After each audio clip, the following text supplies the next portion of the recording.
Welcome back to Transfer News Live. I'm Statman Dave, and this is the Scout Report, the number one place on the internet for your analysis on the biggest transfers in football. Today, we're going to be talking Real Madrid, with Carlo Ancelotti joining the Brazilian national team and Xabi Alonso moving to the Spanish capital. We've got to talk about it. Alonso's dream transfers, how he's going to set up Real Madrid, and all the fun stuff in between. If you're new around here, make sure to hit that subscribe button, like the video. But anyway, let's get this party started. So before we dive into the transfers, let's have a quick talk about Xabi Alonso's tactical setup. At Bayer Leverkusen, he mainly played a 3-4-2-1, but this season we saw him experiment with 4-4-2s and 4-5-1 structures. But I think for Real Madrid, with the signings we've already seen so far, the three at the back is gonna be back for Xabi Alonso in Madrid. In terms of the structure, it's very much a possession-based 3-4-2-1. What you tend to see with Xabi Alonso's sides is then very much build out from the goalkeeper,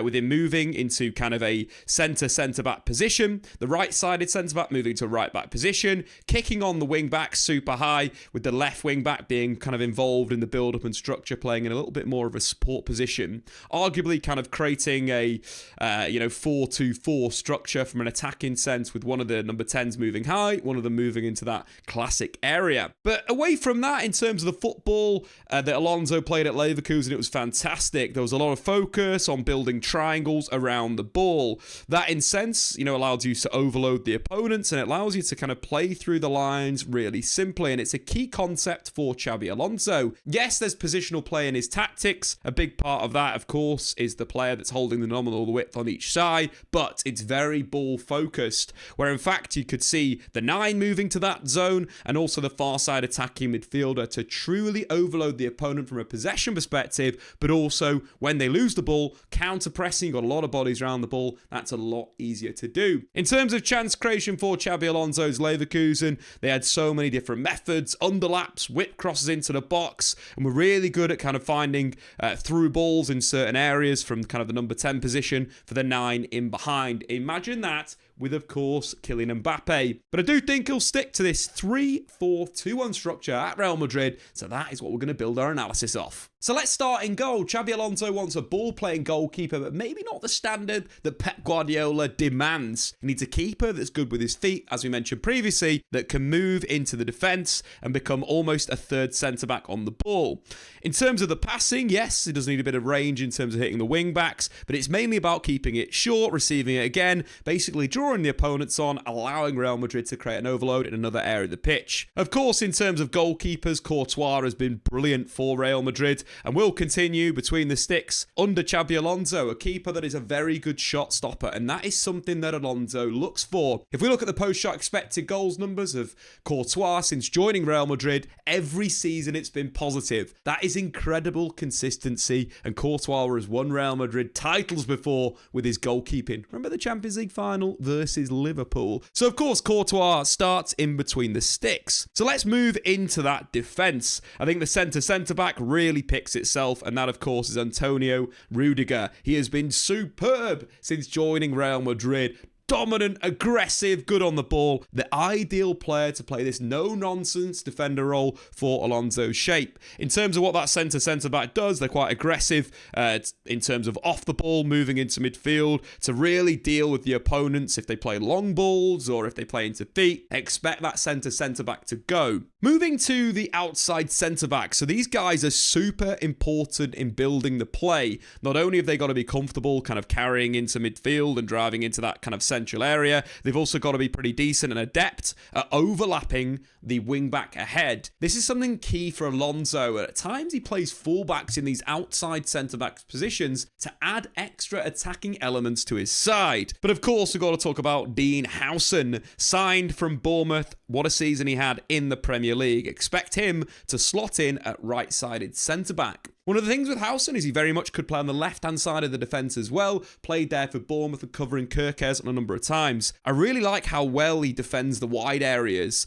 Given that he's a young defender, he is very, very dominant when dealing with the opposition in these areas. I've seen him do really well against the likes of Bukayo Saka, Morgan Rogers in the Premier League, dealing with them, forcing them back with his physicality. He's a player that's quite tall and arguably a little bit gangly. When he fills out, he's going to be so dominant, but he's already pretty dominant in those situations. But I think the big reason why Real Madrid have bought him, for around 50 million quid, is he is so good in possession, be it line-breaking passes forward into the attack, be it moving the ball on, receiving it back, and then punching it into midfield, or even carrying the ball forward. Huiijsen has the lot. This kid is probably the best young defender on the planet. Real Madrid have got a superstar on their hands. I think for the other role, on the left-hand side of the defence, again, similar kind of ideas. Need a ball player, potentially a fullback in that zone. I would like to see what David Alaba does in that position. David Alaba has got the kind of perfect profile to play that role. Obviously, having played left-back for Bayern Munich, central midfield for Austria, centre-back, left-back, and in midfield for Real Madrid. I think there's enough quality there for David Alaba to command that spot. But injuries is a big concern for David Alaba. So in a sense, you could use David Alaba when you want to dominate possession, when you want a ball player at the back, but could also see Mendy playing that position. Mendy is probably the best defensive fullback in the world of football. How many wingers has he locked down in the Champions League with basically no help under the previous Real Madrid managers? Such a good defender, but also not bad in the final third. In terms of Mendy, I quite like his ability to underlap, which I think is a big thing here for Real Madrid now, and they get this shape and structure. He will be required to make certain runs. And given the balance of Real Madrid's wing-backs that we're going to talk about in 2 seconds, I think Mendy playing an underlapping role on this side could be perfect. So what we're going to do, we're going to go with Mendy over David Alaba, but of course, Alaba can provide a real ball-playing option in those zones. So let's move forward. Obviously, the shape that Real Madrid will adopt with this three at the back. The defenders need to be ball players, but the wing-backs are so crucial in the final third. If you look at goal involvements of Frimpong and Grimaldo in Europe's top 5 leagues, since Alonso took charge, they are number 1 and number 2. Frimpong, who played on the right-hand side, is very much an orthodox winger, scored more goals than any other defender in Alonso's reign. And of course, Grimaldo was really, really fluid. He'd pop up in central midfield at certain times with the 8 moving out into the wide area. He'd get on the ball, he'd dictate, he'd underlap, he'd overlap, he'd get balls into the box. He's probably one of the best wing-backs on the planet, Grimaldo. But in terms of Real Madrid, I think that's going to get flipped. In a sense of a winger playing on the right-hand side and a complete wing-back playing on the left-hand side. I think that's going to be flipped, of course, with Trent Alexander-Arnold joining the football club. And I think that sets Real Madrid up really, really well, with Trent playing as the right wing-back. As much as Trent has played central midfield a few times for Liverpool and for England, I do think he is best in a full-back or wing-back area. That allows him to play in a super dangerous zone. Where you want Trent really is kind of attacking your opposition, either on the outside or the inside, or delivering balls into the box. But as well as you mentioned previously, with the interchange of Alonso's Leverkusen, the 8 sometimes would move and Grimaldo would move into a central position, it's fine for that to happen for Real Madrid. And I think a perfect partner for that would be Valverde, a player that's very comfortable and moving to the right-hand side, that's played there this season at fullback and looked really, really good. Valverde is one of my favourite players in the world of football. So expect him to come into central midfield. We'll talk roles in a little bit, but that relationship with Trent interchanging positions, going on the outside, going on the inside, could be a devastating weapon for Real Madrid. When you look at Trent Alexander-Arnold, his assist numbers in the Premier League are ridiculous. The best right back of all time in the Premier League for those numbers. Chance creation, the ability to get the ball in the box. Obviously, defensively is the slight issue, but given that Real Madrid have got Dean Huiijsen in behind, who, as I previously said, is very, very good at defending the space behind the fullback, and also Valverde, that wins tackles for fun. You've got a combination of players there that could really cover for Trent Alexander-Arnold, for example, if he's really high. You've got 2 players that can shuttle over there, or you've got, Huiijsen, who can be very aggressive in that zone. So that right triangle is going to be super dominant for Real Madrid in terms of interchange, chance creation, and it's something that Real Madrid have struggled with. If we looked at all the entirety of Real Madrid under Ancelotti, I think on the right-hand side, there was a little bit of a weakness in a sense of everything went down the left. And at times, Valverde was on the flank by himself, especially in the Champions League. So I think having Trent, having more of a positional structure, having Valverde in that area could be very good for Real. So let's move on to the other side of the defence. And I think if we're just looking at players that Real Madrid have got within their squad right now, I think Fran Garcia is a really good model for exactly what you want. A pacey player that's got good delivery, that can dribble, that can play on the last line. That's very similar to what Frimpong did for Leverkusen in Germany. Got a player that's basically going to play as a traditional winger. Can have more of a player that's going to hold his position and get on the ball, similar to kind of how Granit Xhaka did it for Alonso in the Bundesliga. You've got a player that can play super, super high. Which moves on to our first transfer, and that, of course, is Alvaro Carreras from Benfica. The former Manchester United Academy graduate has started to really develop in the Benfica first team to assist in the Champions League this season. Both very good balls into the box. I think he's a nice player. I think he's a player that would massively improve under Alonso, like the rest of the Real Madrid squad will do. But we're talking dream transfers today, and I don't think you can look further than Milos Kerkez at Bournemouth. He's a player that has basically had to play on that flank by himself for Bournemouth. You know, their shape is very kind of compact from a forward perspective. Semenyo cuts in, Kerkez provides the width. We've seen him with some brilliant assists in the league this season. That's the Premier League, of course, of him carrying from deep areas, driving forward, and getting really good balls into the box. And that's something that would allow Real Madrid to really attack the left-hand side well, knowing that you could play the left winger very much inside the pitch.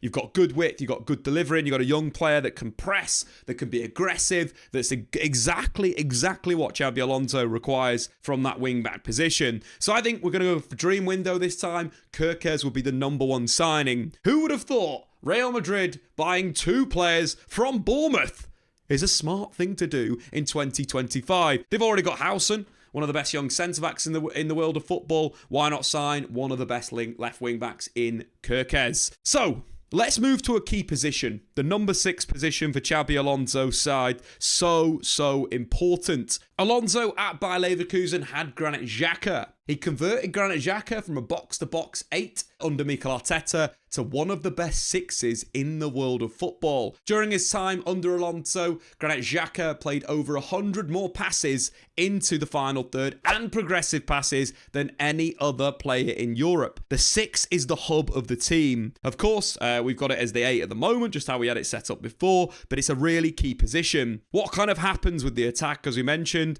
one of the wing-backs will play super high, one of them will play tucked in, and you'll get very much a positional nature. At times, the 8 will move a little bit higher as well, and the 6 will very much get on the ball and dictate in front of the defence. This player has to be comfortable in possession. This player has to be good at breaking lines. And when you look at the Real Madrid squad, potentially Valverde could come in and play that role. I don't think he can't do that. He's a similar player to what Granit Xhaka was at Arsenal. Box to box, intelligent. He's played a bit of a 6 at times under Ancelotti. But I do think having him high up the pitch and him playing more of the Ezequiel Palacios box to box role will be better in terms of his skill set, in terms of what he can do, and the pressure that he can put on the opponents when they've lost the ball could be very dangerous. So in terms of the Real Madrid squad, we've got the likes of Tchouaméni could play in there, and also, Camavinga, who started to kind of evolve as a player. I think out of those two, probably Camavinga would be the number 1 in the current Real Madrid team. But I think this is an area of the pitch that they do need to strengthen.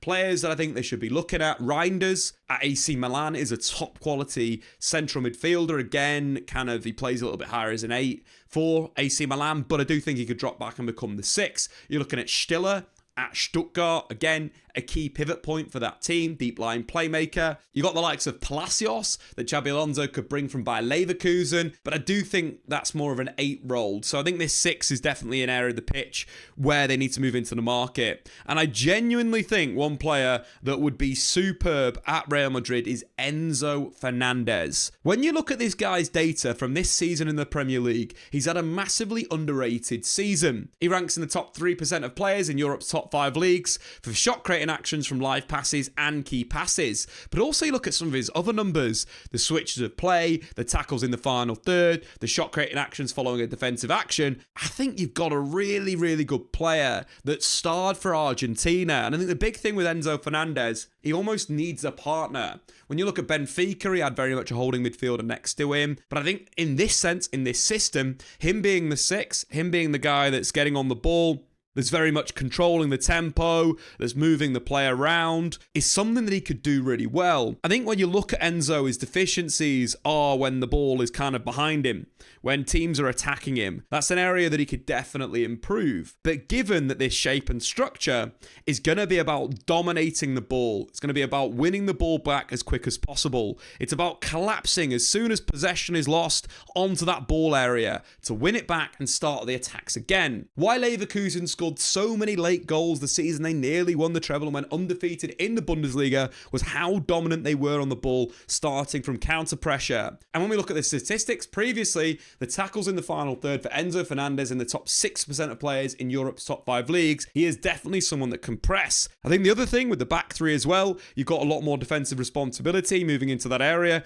from the likes of Rodrygo, as we mentioned previously, but both of the outside centre-backs. So in a sense, you're supplementing Enzo Fernandez, you're trying to maximise his strengths whilst minimising weaknesses, and that would come with a team that's super dominant in possession. I do think someone like Alexis McAllister would also be perfect for this role, but I doubt Liverpool would sell him to Real Madrid after the Trent Alexander-Arnold situation. So, Enzo Fernandez should be the dream signing for Real Madrid as their number 6, which is pretty crazy. We're buying 4 players from the Premier League, but I do think these players work very well. Obviously, Trent on a free transfer, Huiijsen 50 million quid, Kerkez could be 40, Enzo might be a little bit more. But Real Madrid probably have got that money, having signed so many players on free transfers in the last few seasons. So I think moving forward, we're looking at the attacking line. So in terms of what Alonso had at Leverkusen, he had a playmaker, he had a second striker, and he had a really mobile number 9. But let's start with the 2 attacking midfielders for Real Madrid. Of course, Jude Bellingham needs to be in this team. You know, Jude Bellingham could actually play the 6th position as well. I think he's got the quality to do that. For example, if Enzo Fernandez is not signed,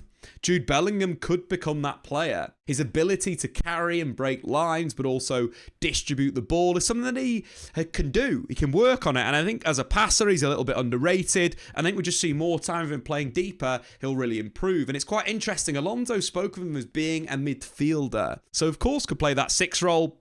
But again, we expect him to play as a number 10. He's arguably perfect for this position. One of the things that Alonso requires from a number 10 is not only the ability to create for his teammates, to play through balls, to the width, to switch the play to the other wing back, but more importantly, he needs a player that's very comfortable dropping off the line, receiving the ball into the feet, getting himself turned, and then driving. And that, for example, is probably one of Jude Bellingham's biggest strengths in football. Not only has he got the ability to put the ball in the back of the net, which I think is key for this position, and if we look at the statistics for Florian Wirtz, who played that position for Xabi Alonso, is directly involved in 69 goals in all competitions, more than any other midfielder in Europe's top 5 leagues. We already know that Jude can score goals. His first season at Real Madrid really highlighted that, the top scorer in all competitions.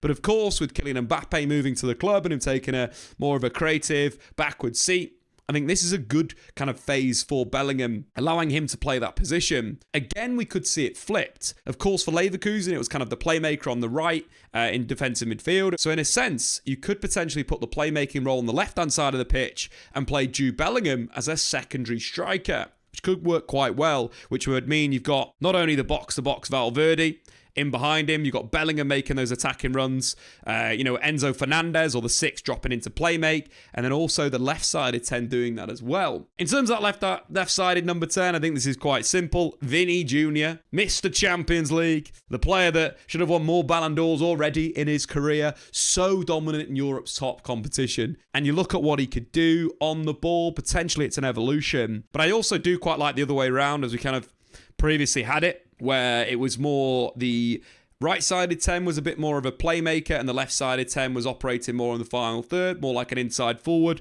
I think that does suit Vinicius Jr.'s role. I think that does suit Jude Bellingham, getting on the ball in those deeper areas, allowing the 9 to stay higher. And I do think it's a big season for Vinicius Jr. He's got the most goal involvements in the last 4 seasons in the Champions League. He has got the quality. And it's going to be quite cool to see his evolution, because Alonso has consistently made attackers better. He was playing Jonas Hoffman as his second striker in his first season. He massively improved. We saw the improvement of Florian Wirtz. Expect the same thing to happen to Vinicius Jr. So the combination and the partnership with Kylian Mbappe as the number 9 could be devastating. As we mentioned previously, the 9 for Alonso is a bit of a player that likes to drop deep, that likes to move away from that number 9 area and get on the ball. This is something I think will improve Kylian Mbappe. As we mentioned previously, when Alonso's sides do build down one of the flanks, you have a lot of the team moving in a relational sort of way over to where the ball is, very much focusing that ball side whilst you maintain the width on the other flank,